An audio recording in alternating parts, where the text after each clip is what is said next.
আমাদের গাছে অনেক কাঁচকলা হয়েছে, তো কাঁচকলাগুলো ভেজে খেতে খুবই ভালো লাগে। কাঁচকলাগুলো খুব স্বাদ, তো ভাবলাম যে ভাজা অনেক খেয়েছি, আজকের মহালয় তো আজকে অন্য কিছু বানাই।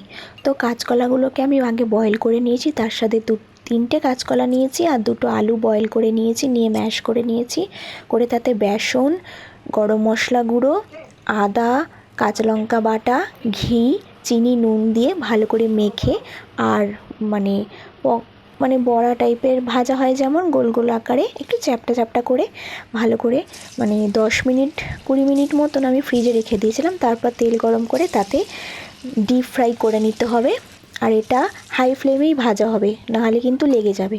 তো ভাজা হয়ে গেছে, এবার এক এক করে তুলে রাখছি।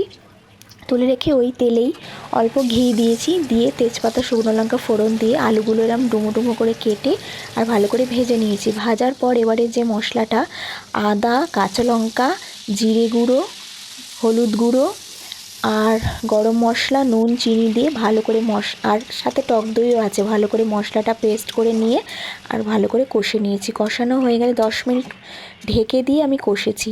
কষানো হয়ে গেলে জল ঢেলে দিয়েছি, তারপরে যে বড়াগুলো ভেজে রেখেছিলাম সেগুলো দিয়ে ভালো করে ফুটে উঠলেই আর গরম মশলা দিয়ে নামিয়ে নেবেন, গরম গরম পরিবেশন করবেন। আজকের মহালয়া স্পেশাল কাঁচকলার কোপ্তা।